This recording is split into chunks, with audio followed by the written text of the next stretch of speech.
Lalu bagaimana penanganan dan kondisi korban banjir dan longsor di Aceh? Kita bergabung dengan Faisal Rinaldi di PD Jaya dan Wanasari di Aceh Tamiang. Kita ke Wanasari terlebih dahulu. Selamat siang Wana. Wana, bagaimana penanganan korban banjir bandang di sana? Apakah semua bantuan sudah bisa sampai ke daerah-daerah yang masih sulit diakses? Ya, Ferdi dan pemirsa, sejak awal pasca terjadinya bencana banjir bandang dan tanah longsor di Kabupaten Aceh Tamiang ini, distribusi logistik ini menjadi tantangan bagi pemerintah untuk sampai ke tangan-tangan yang berhak menerimanya. Dan sejauh ini distribusi ini sudah merata dilakukan di 12 kecamatan di Kabupaten Aceh Tamiang ini, namun lagi-lagi karena jarak yang jauh, kemudian akses yang harus ditempuh dengan perahu begitu, sehingga ini membutuhkan waktu bagi petugas untuk mendistribusikan logistik. Meskipun distribusi logistik ini dirasa belum maksimal karena masih ada warga yang datang ke posko pendopo bupati untuk meminta diberikan beras begitu. Dan kami juga melihat sepanjang jalan lintas Medan Banda Aceh persisnya di kota Kuala Simpang ini ada banyak sekali titik yang warga berada di pinggir jalan bersama anak-anak mereka ini menantikan bantuan dari para pengendara, khususnya mobil yang sedang melintas ataupun yang memang datang ke kota Kuala Simpang ini untuk memberikan bantuan. Dan di tempat kami mengabarkan saat ini, tepatnya di desa di salah satu desa di Kecamatan Karangbaru ini, kami ngobrol dengan warga di sini untuk distribusi logistik sudah cukup maksimal begitu. Dan warga di sini juga secara kebutuhan seperti beras ataupun telur maupun mie instan ini sudah mencukupi, termasuk air bersih. Hanya saja dengan kondisi ini Anda bisa melihat di sekeliling saya mengabarkan ada ribuan kubik kayu gelondongan yang masih menumpuk di rumah-rumah warga dan yang menghancurkan rumah warga juga.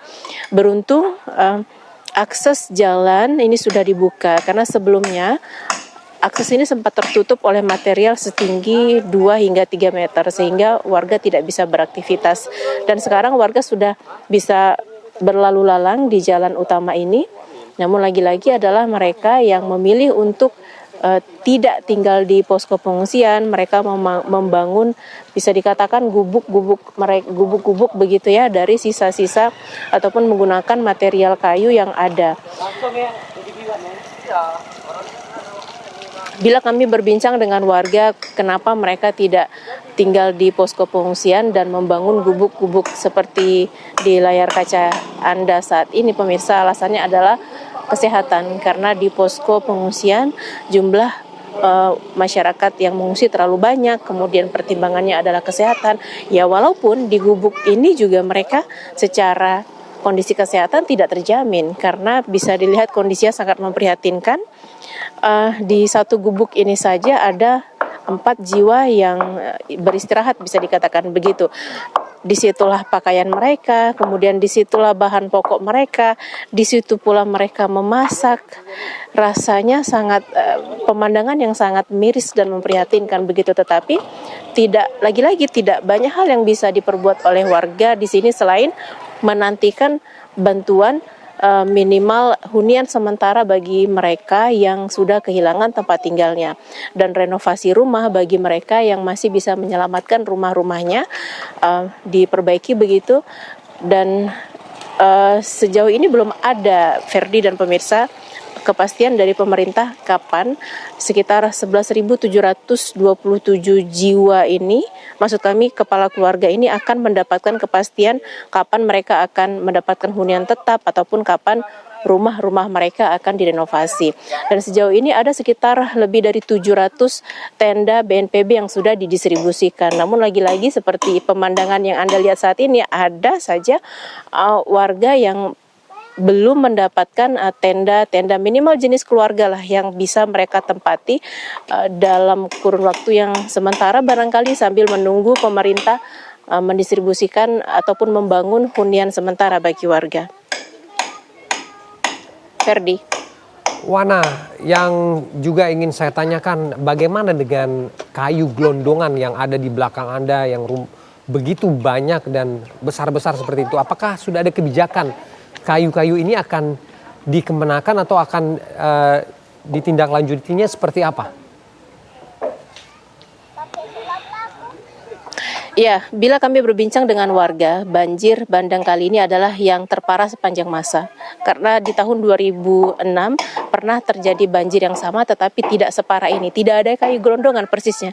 Namun dengan kondisi ini ada ribuan kubik yang menutupi ataupun yang berada di areal warga ini, kita belum mengetahui kapan ini dievakuasi karena mempertimbangkan keterbatasan alat berat juga personil. Tadi juga kami berbincang dengan warga, mereka juga berharap agar pemerintah menurunkan minimal satu saja alat berat dan satu unit truk untuk mengangkut atau membersihkan rumah-rumah mereka dari material lumpur sehingga warga bisa kembali pulang ke rumah, bisa membersihkan rumahnya dan bisa tidur di rumah daripada di pengungsian. Sedangkan nasib ataupun kondisi ribuan kayu gelondongan yang Anda lihat di layar kaca pemirsa, ini belum tahu kapan akan dievakuasi. Ini hanya sebagian kecil dari begitu banyak titik di Kabupaten Aceh Tamiang ini yang terdampak bencana banjir dan longsor yang membawa material yang sama seperti ini, Ferdi.